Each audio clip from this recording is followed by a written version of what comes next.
Καλησπέρα. Ένα Σαββατοκύριακο μόλις αποχωριστήκαμε και έχουν πληθύνει ακόμη περισσότεροι πολιτιστικές εκδηλώσεις, τις οποίες καλούμαστε εντάχει να δούμε μαζί για να επιλέξουμε στη συνέχεια που θα πάμε, τι θα δούμε, τι θα ακούσουμε, γιατί αφενός είναι πάρα πολλές εκδηλώσεις, πάντοτε αξιόλογες, αφετέρου τα χρήματά μας από ό,τι φαίνεται αρχίζουν και μειώνονται. Άρα πρέπει να είμαστε πολύ επιλεκτικοί σε αυτό που πρόκειται να παρακολουθήσουμε. Εμείς βέβαια μέσα από αυτή την εκπομπή έχουμε να σας κάνουμε προτάσεις που βάσει και του ενστίκτου μας, μετά από όλα αυτά που έχουν δει τα μάτια μας, αλλά και τα όσα ακούμε και μας μεταφέρουν σε πληροφορίες, τουλάχιστον έχουν την υπογραφή της τελειότητας. Μία από αυτές τις παραστάσεις, ελπίζω ότι θα χαίρονται οι συντελεστές που τα ακούνε τώρα, είναι η παράσταση Φόβος, η οποία θα παρουσιαστεί στον Μπεσουσάν Χάν. Θα σας πούμε που βρίσκεται ακριβώς, όμως μέχρι εκείνη τη στιγμή πρέπει να σας παρουσιάσουμε την κυρία Δουμανίδου Βαρβάρα, η οποία είναι σκηνοθέτηδα της παράστασης. Καλησπέρα. Καλησπέρα σας. Και την κυρία Μαρία Ράπτη, η οποία είναι συντελεστής ως ηθοποιός. Καλησπέρα, κορίτσια. Λοιπόν, αφενός, πολύ ωραία παράσταση βασισμένη σε καταπληκτικό κείμενο. Αφετέρου, φοβερά ελκυστικός και ο χώρος που παρουσιάζεται. Το Μπεσουσάν Χάν, πώς σας ήρθε? Το Μπεσουσάν Χάν είναι ένα καταπληκτικό κτίριο που βρίσκεται στην Εδέσης. Είναι ένα παλιό πανδοχείο και ήταν το πιο υπέροχο μέρος για να ανεβάσουμε το φόβο. Ο Φόβος είναι μια παράσταση πάρα πολύ ατμοσφαιρική και δεν μπορούσε να είναι σε καλύτερο μέρος, δεν μπορούσε να ανεβεί σε καλύτερο μέρος. Ναι, είναι κάπως, όταν το βλέπεις εκεί, επειδή γίνονται πολλές εκδηλώσεις, γι' αυτό σας ρωτάω, μπαίνεις σε ένα κτίριο το οποίο όταν ανεβαίνεις στη σκάλα του, κάποια από τα σκαλιά μπορεί και να τρίζουν κάτι, δημιουργώντας σου την αίσθηση ότι είσαι σε ένα μέρος που έχει ζήσει πολύ ο κόσμος μέσα. Αυτοί που το ζήσαν, το χρησιμοποίησαν, έχει πολύ ωραία άβρα μεν, αλλά σου φέρνει και την διάθεση ότι εκτελήθηκαν πράγματι ιστορίες που θα άξιζαν να ανέβουν έστω και με τη μορφή thriller. Βλέπουμε πλάνα εδώ μεταξύ από την παράσταση. Λοιπόν, thriller στο θέατρο δεν έχουμε συνηθίσει. Ναι. Και εμείς αυτό κάναμε ακριβώς. Ήρθαμε να γεμίσουμε το κενό στο θέατρο. Είναι πάρα πολύ δύσκολο να κάνεις θέατρο με στοιχείο τον φόβο. Και εμείς θέλαμε να το κάνουμε με πλήρη αρτιότητα, να το κάνουμε όσο καλύτερα μπορούσαμε. Τα καταφέρνετε να φοβήσετε τους θεατές ή δεν είναι αυτός ο σκοπός? Όχι, δεν είναι αυτός ο σκοπός. Σκοπός είναι να νιώσει ο θεατής κάτι διαφορετικό από ό,τι νιώθει συνήθως στο θέατρο. Δηλαδή να βάλει όχι μόνο την όρασή του στο παιχνίδι, αλλά να βάλει και τις υπόλοιπες αισθήσεις. Με ποιο τρόπο γίνεται αυτό? Έχουμε, καταρχήν να σας πω ότι για αυτό το έργο δουλεύαμε 2,5 χρόνια. 2,5 χρόνια προβών για να ανέβει ο φόβος. Δεν γίνονται συνήθως τόσο μεγάλες δουλειές, αλλά εμείς καταδυθήκαμε σε πολύ απίθμενα βάθη για να καταφέρουμε να κάνουμε τον θεατή να νιώσει. Γιατί σε αυτό αποσκοπεί ο φόβος, το να νιώσει ο θεατής. Κυρία Ράπτη, 2,5 χρόνια πρόβες. Βεβαίως. Δηλαδή στο τέλος τι προβάρατε? Ήταν μια πολύ σύνθετη διαδικασία ο φόβος, γιατί το κείμενο το δημιουργήσαμε μόνοι μας μέσω αυτοσχεδιασμών και η κάθε ηθοποιός από τις 4 βασικές ουσιαστικά δούλεψε αυτοσχεδιαστικά πάνω στην ηρωίδα της και συνέθεσε και έναν χαρακτήρα ο οποίος είναι λίγο διαφορετικός από αυτόν του ΠΟΕ και το κείμενο σε συνδυασμό με το κείμενο του ΠΟΕ και ένα δικό της κείμενο. Οπότε ήταν μια διαδικασία πάρα πολύ δημιουργική, αρκετά χρονοβόρα και έπρεπε να οριμάσουν και πράγματα μέσα μας για να μπορέσουμε να πάμε παρακάτω. Κατανοητό μέχρι Ναι. εδώ. Είναι μόνο για 20 άτομα αυστηρά οι παραστάσεις. Δεν μπαίνει άλλος δηλαδή.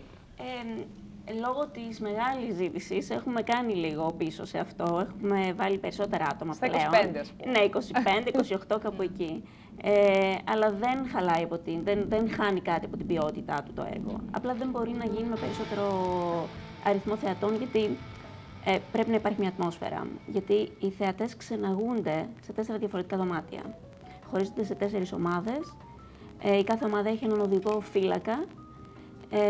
Και ξεναγείται σε 4 διαφορετικά δωμάτια, όπου εκεί λαμβάνουν χώρα όλες οι σκοτεινές ζωές των 4 ηρωίδων. Γίνεται ταυτόχρονα αυτό και στα Ναι, 4 δωμάτια ακριβώς. υπάρχει δράση. Δηλαδή, απλά επιλέγουν διαφορετικούς χώρους Ναι, και αλλά αργότερα. βλέπουν όλοι το ίδιο. Βλέπουν όλα τα δωμάτια, όλες τις γυναίκες. Και έχετε και είναι γυναίκες μέσα στο δωμάτιο. Είναι ναι, μόνο γυναίκες. Και έχετε και την επιλογή από 2 διαφορετικές ώρες όσον αφορά στην παράσταση. Ναι. Και με τα μεσονύκτια, μετά τις 12. Αν θέλετε Ναι. να τρομοκρατηθείτε πολύ, δηλαδή πηγαίνετε στις 12. Η αλήθεια είναι ότι έχει πολύ μεγάλη ζήτηση με τα μεσονύκτια παράστασή μας. Βέβαια, Ναι. βάζει και στο κλίμα καλύτερα. Ναι, ναι. Είναι κάθε Πέμπτη και Παρασκευή στις 10 και κάθε Σάββατο στις 12.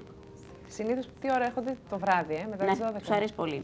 Βέβαια είμαστε έτσι κι αλλιώς πλήρεις, αλλά το Σάββατο είναι μια παράσταση που την προτιμούν. Τους αρέσει περισσότερο. Πώς σας φαίνονται θεατρικά τα πράγματα στη Θεσσαλονίκη αυτόν τον καιρό? Εγώ προσωπικά θεωρώ ότι γίνονται πολλά πράγματα στη Θεσσαλονίκη. Και αξιόλογα και πρωτότυπα και με ενδιαφέρον και από νέους ανθρώπους. Και εγώ ελπίζω να δούμε και άλλα πράγματα, διαφορετικά πράγματα, γιατί έχουμε βαρεθεί λίγο στα συνηθισμένα. Και εμείς αυτό θέλαμε να κάνουμε με το φόβο, να φύγουμε από τα συνηθισμένα. Εσάς πώς είναι η εμπειρία σας μέσα από αυτή την παράσταση? Είναι πολύ ιδιαίτερη. Μετά πώς θα γυρίσετε πίσω σε μια απλή παράσταση στις 9 η ώρα, με 200 θεατές σε ένα μεγάλο θέατρο? Ενδεχομένως να μην γυρίσουμε ποτέ.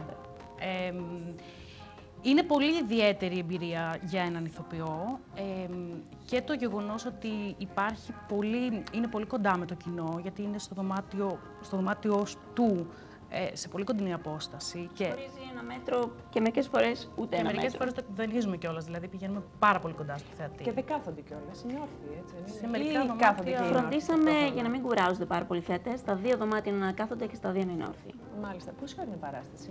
Είναι 1 ώρα και 20 λεπτά περίπου. Αν χρειαζόταν, μπορούσαν να την περάσουν και όρθιοι. Μπορούσαν, απλά είπαμε να μην τους ζορίσουμε πάρα πολύ, γιατί ήδη ζορίζονται.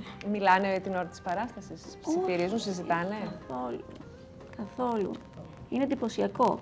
Εντυπωσιακό. Μπαίνουν όλοι σε μια ατμόσφαιρα μυσταγωγική και πολύ παράξενη. Και η Μαρία το νιώθει και μέσα στα δωμάτια, γιατί η Μαρία παίζει μέσα στα δωμάτια, εγώ όχι. Και νομίζω ότι... Ναι, και αρκετοί φοβούνται, όχι με την έννοια του κλασικού τρόμου, αλλά η ατμόσφαιρα τους υποβάλλει τόσο πολύ μέσα σε αυτό, τους υποβάλλει και είναι... Δηλαδή, πολλοί μου λένε ότι ήμουν σφιγμένος 1 ώρα, ήμουνα έτσι. Και είχαμε θεατές που λιποθύμησαν. Από το φόβο? Όχι από το φόβο. Από την ορθοστασία, ορθοστατική πίεση, τι ήταν? Νομίζω ότι είναι ένα μείγμα όλων αυτών. Λίγο... Να τους δίνετε καραμελίτσες με πορτοκάλι για να μην τους πέσει. Χυμό θα προσφέρουμε στο τέλος, ναι. Νιώθουν λίγο περίεργα οι θεατές και ειδικά αυτοί που το νιώθουν πάρα πολύ, νομίζω ότι τους... Καθυποβάλλει με αποτέλεσμα δηλαδή να έχουμε και λιποθυμικές τάσεις, με συγχωρείτε τώρα, για να προειδοποιήσουμε τον κόσμο που μας βλέπει. Δεν θέλουμε να μας μένουν στα χέρια όπως Θεού. Θα λέμε μετά μας στέλνουν σε αυτές τις παραστάσεις και μας παίρνουν στις κοντούς. Ναι, ούτε και εμείς το θέλουμε. Δεν το θέλουμε, όχι. Είναι για ανθρώπους που αντέχουν, είναι για ανθρώπους που τους αρέσουν τα θρίλερ και δεν τους φοβόμαστε κιόλας. Κοιτάξτε, να σας πω τη δική μου προσωπική άποψη. Εγώ δεν είμαι άνθρωπος που μου αρέσουν τα extreme sports. Θεωρώ ότι η αδρεναλίνη μου ανεβαίνει με τέτοιου είδους πράγματα. Οπότε σε όποιον αρέσει να ανεβαίνει η αδρεναλίνη του με κάτι τέτοιο, είναι πολύ φυσιολογικό να του αρέσει. Υπάρχουν άνθρωποι που δεν τους αγγίζει και καθόλου. Το θεωρούν μια πολύ ωραία παράσταση, αλλά δεν νιώθουν κάτι ιδιαίτερο. Ακριβώς. Αλλά οι περισσότεροι θεατές μας μπαίνουν σε μια διαδικασία ιεροτελεστίας, γιατί το έχουμε δημιουργήσει και κάπως έτσι. Δεν χάνετε η παράστασή σας. Εγώ αυτό έχω να πω. Από τα όσα συζητάμε τόση ώρα, εκεί έχω καταλήξει. Λοιπόν, τώρα επαναλαμβάνουμε ότι γίνεται στο Μπενσουσάν Χάν, ένα καταπληκτικό χώρο. Εγώ έχω πάει και σε πάρτι στο Μπενσουσάν Χάν, βέβαια. Φοβόμασταν να μας φύγει το πάτωμα, γιατί είμαστε πάρα πολύ σκόποι. Και λέγαμε τώρα, γιατί έχει μια ιδιαίτερη. Έχω την εντύπωση ότι ένας από τους ορόφους, μια ιδιαίτερη κλίση. Αλλά είναι φυσική του κλίση. Εν πάση περιπτώσει. Λοιπόν, είναι και ξύλινα τα πατώματα. Όπως πρέπει είναι αυτό που κάνετε. Στην Εδέσης. Εδέσης 6. Εδέσης 6. Έχετε ένα τηλέφωνο για να δώσουμε στον κόσμο αν θέλει να κάνει κρατήσεις? Για τις κρατήσεις θέσεων μπορούν οι θεατές να πάρουν στο 69820 31199. Έχω δει και εκθέσεις όμως. Ναι, ναι. Και εγώ είδα μια έκθεση φωτογραφίας πριν από 3 χρόνια και είπα ότι ναι, εδώ πρέπει να γίνει ο φόβος. Ωραιότατα. Λοιπόν, περιμένετε πολύ κόσμο. Ελπίζω μετά από την παρουσίαση τη σημερινή. Το ελπίζουμε. Σας ευχαριστώ που ήρθατε. Μέχρι πότε πάνε οι παραστάσεις? Είναι μέχρι μέσα Δεκέμβρη. Έχουμε να δούμε, βρε κορίτσια, μέχρι μέσα Δεκέμβρη. Θα έρθουν όλοι, δεν υπάρχει περίπτωση. Ωραιότατα. Λοιπόν, σας ευχαριστώ πάρα πολύ. Και εμείς ευχαριστούμε πολύ κι εμείς. Εμείς τώρα τι κάνουμε? Θα ξεκινήσουμε τον πρώτο μας διαγωνισμό για σήμερα, διότι δεν είναι ένας, ούτε δύο. Και θα διεκδικήσετε 5 διπλές προσκλήσεις για την παράσταση που ανεβαίνει την Τετάρτη στο Αριστοτέλειο με την Άννα Βαγιανά. Όσα παίρνει ο άνεργος και όχι ο άνεμος. Και τώρα αμέσως πάμε να δούμε ένα βίντεο για να σας συστήσουμε έναν εξαιρετικό κύριο, ο οποίος είναι καλλιτέχνης στον γραφιστικό.